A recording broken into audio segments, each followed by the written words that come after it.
Seguro que todos han visto los aterradores trajes de los doctores de la peste: ojos de vidrio, picos, largas capas. La imagen de estos tipos se asocia estrechamente con algo oscuro y severo. Pero, ¿quiénes eran realmente? Hoy viviremos un día en la vida de un doctor de la peste y comprenderemos que, en realidad, eran adorables y realizaban una labor muy noble. Conozcan a nuestro invitado, Harry Kane. Estamos en el año 1650 y él vive en la hermosa ciudad de Edimburgo. La profesión de Harry es doctor de la peste. Vive en las afueras de la ciudad, en una casa muy rica, llena de costosos adornos. En el bar local, a Kane le sirven gratis y ni siquiera la iglesia, a pesar de su apariencia provocativa, se apresura a llevarlo a la hoguera. Aunque, por un momento, estamos en el siglo XVII y esto seguía siendo una práctica común. La razón es simple: la peste asola todo el continente y la profesión de Kane es lidiar con este problema. Y antes de pasar a los detalles, informemos sobre la situación en más detalle. La peste es una enfermedad terrible con una mortalidad de casi el 95%. Al principio, la persona siente dolor e inflamación en los ganglios linfáticos, luego los nódulos se agrandan y el paciente comienza a tener fiebre.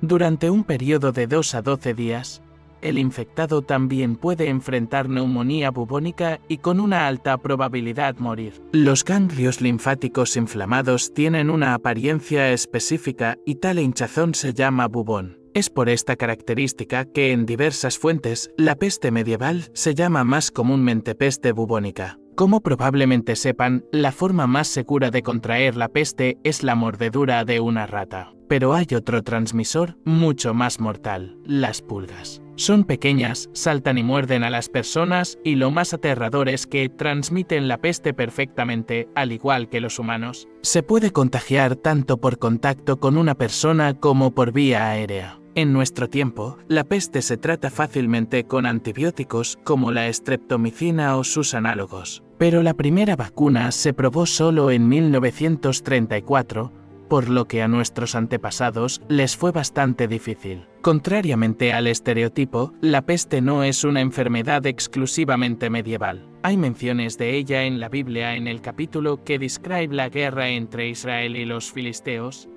Y la mano del Señor se agravó sobre los azoteos, y los hirió y castigó con tumores dolorosos en Azoto y sus alrededores. Así dice la Biblia, que atribuye el efecto mortal de la peste al castigo divino. Pero, como se puede entender por la descripción, los tumores son probablemente bubones, y dada la alta mortalidad entre las personas, casi con certeza se refiere a la peste. Un poco más tarde, ya en nuestro siglo, los casos masivos de enfermedades comenzaron a llamarse pandemias. La primera pandemia se llamó la peste de Justiniano y comenzó en el año 541, llevando más de 100 millones de vidas en 30 años. En ese momento, casi un tercio de la población del mundo civilizado. Desde entonces, la peste ha vuelto a intervalos irregulares, llevándose cosechas aterradoras. En 1352, otra pandemia se cobró 25 millones de vidas europeas, un tercio de la población del continente.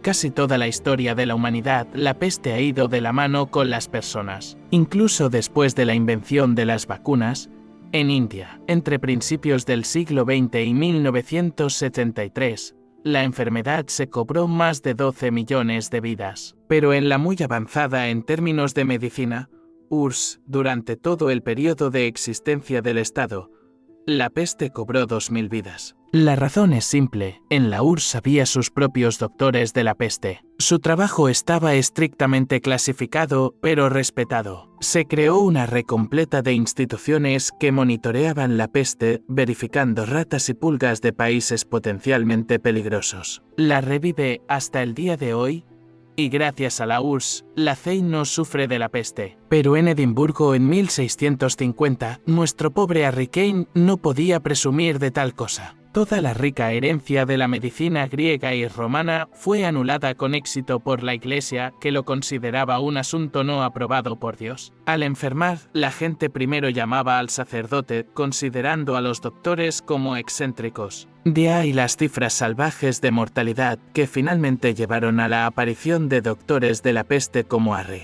Las oraciones no ayudaban, y por más que la gente amara a la iglesia, se hizo evidente que había que hacer algo. Y en medio de cientos de miles de cadáveres, la medicina avanzó, aunque sea un poco. Aunque el avance no se puede llamar cardinal, trataban básicamente al azar. Algunos cauterizaban heridas, otros practicaban la sangría, los más inteligentes se untaban con sanguijuelas. Hablaremos de los detalles más adelante, pero por ahora pasemos al traje de Harry. No todos los representantes de la profesión usaban las características capas y máscaras de los doctores de la peste. En realidad, fueron inventadas en 1619 por los esfuerzos del médico francés Charles Delorme. Él creó ese mismo equipo, y durante siglos antes, los doctores vestían cualquier cosa. Nuestro Harry es un buen doctor de la peste, por lo tanto, está vestido adecuadamente. En la cabeza de Kane se exhibe un casco, de hecho, un prototipo de máscara antigas. Cubre completamente la cabeza e incluso los ojos. Prótesis con lentes de vidrio. El famoso pico, que le da un toque especial al traje, en realidad tiene una función útil. En primer lugar, en el pico se colocaban hierbas aromáticas y otros medicamentos. Los doctores trabajaban con pacientes que no olían muy bien y a veces incluso con cadáveres donde era necesario no desmayarse por el olor. También, la parte del pico que tocaba la nariz se cubría con una esponja con incienso, y el doctor masticaba ajo constantemente. Continuemos con la capa, cuyo propósito principal era proteger el cuerpo del médico. Harry, como todos los representantes de su profesión, no quería tocar a los pacientes. Para esto, se usaban guantes, largas botas de pescador y un bastón. Con el bastón examinaban a los pacientes, cauterizaban heridas y, si era necesario, se defendían de los más violentos. ¿Era efectivo el traje de los doctores de la peste? En parte sí, porque, como mencionamos, la peste se transmite por contacto, por lo que cubrir el cuerpo es bastante razonable. Además, Harry untaba su ropa con grasa y cera, lo cual es en sí mismo genial. El principal transmisor de la enfermedad son las pulgas, y a través de tal ropa no pueden morder. Pero el ajo es completamente innecesario y no protegge de la peste, al igual que el pico, porque mencionamos que la peste neumónica se transmite por el aire. Por lo tanto, la mortalidad entre los doctores de la peste seguía siendo alta. ¿De qué consiste el día de un doctor de la peste? Empecemos por decir que hay varios tipos. El primero puede llamarse carroñeros. Uno de los encargos más frecuentes que recibe nuestro Harry es la retirada y el entierro de cadáveres. Los nobles profundamente religiosos olvidaban sobre la religión y los rituales. Y a menudo, los señores locals de Edimburgo llamaban a los doctores para que retiraran los cuerpos y los arrojaran en una zanja. Y de paso, Harry podía llevarse lo que quisiera de sus casas. La avaricia era más débil que el instinto de supervivencia y pocos se atrevían a entrar en las casas de los muertos. Al final, los doctores de la peste, además de retirar cadáveres, podían llevarse todo lo que quisieran. Por eso mencionamos al principio la buena casa y la pila de baratijas del viejo Kane. La retirada de cadáveres es solo parte de su trabajo, pero había doctores que solo se dedicaban a esto. Los llamaremos carroñeros. Y pasemos a otra categoría. La segunda categoría de doctores, a la cual pertenece nuestro Harry, son los sanitarios. Estos chicos realmente intentaban ayudar, pero se encontraban en el duro marco de la realidad donde la medicina no había avanzado en 500 años. Estos doctores se dedicaban a retirar cadáveres, pero de paso intentaban tratar a los pacientes. El método de tratamiento más común era la incisión del ganglio linfático inflamado con un bisturí especial y su posterior cauterización. El problema es que había muchos ganglios inflamados y la operación era muy dolorosa. Además, bastaba con no cauterizar 1 milímetro de la superficie infectada por la peste y el resultado sería nulo. Sin embargo, en la carrera de Harry Kane hubo casos exitosos de tratamiento, pero también se encontraban con la dura realidad. Se creía que, si una persona se curaba, era gracias a Dios, y si alguien moría, se culpaba al médico. Por supuesto, la mortalidad superaba la cantidad de curados, y por eso nuestro Harry vive en la periferia y es considerado un paria. Aunque le sirven bebidas gratis por respeto a la profesión, lo cual puede resultar en una pelea borracha con algún pariente descontento del fallecido. ¿De qué estamos hablando si hasta el siglo XIX la astrología se consideraba una ciencia real y mucho más prestigiosa que la medicina? Pero la tercera y más pequeña categoría de doctores de la peste son los videntes. Estos chicos eran personas muy educadas que intentaban aplicar su genialidad para resolver el problema. Por ejemplo, un doctor científico fue el famoso Nostradamus. Las predicciones eran su hobby, pero en realidad Michel de Nostredame era un doctor muy talentoso. Por su contribución a la lucha contra la peste,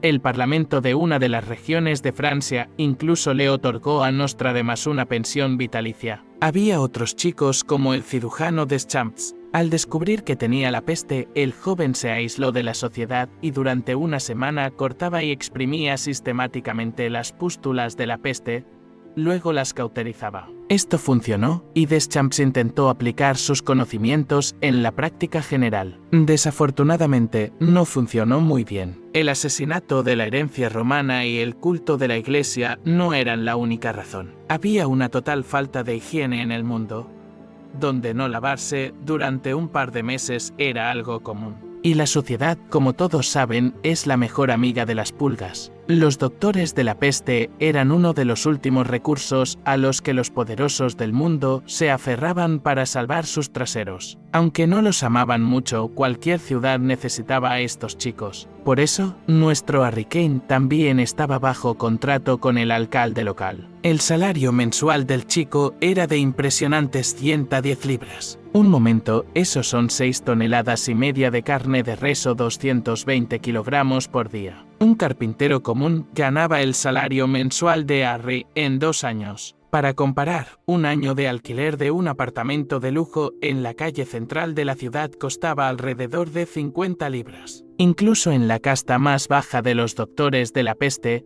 no había problemas con el dinero. El problema era simplemente sobrevivir. La ciencia aún no puede responder adecuadamente a la pregunta de por qué, con tal falta de higiene y medicina cero, la peste no mató a todo el planeta. La versión más popular es la adquisición de inmunidad similar a las vacunas de forma natural. Es posible que algunas personas realmente contrajeran una peste debilitada y reorganizaran su organismo. Es posible que la peste tenga un límite de reproducción. Pero es posible que los doctores de la peste hayan contribuido con su esfuerzo a la eliminación de cadáveres y al mantenimiento de al menos alguna apariencia de higiene. Así que, nuestro viejo Harry Kane estaba haciendo un buen trabajo, aunque sucio, con un enorme riesgo para su vida. Es posible que, gracias a su tratamiento, alguno de nuestros antepasados haya sobrevivido. Denle un me gusta a Harry debajo de este video, porque con esto hemos terminado. Hasta la próxima, amigos.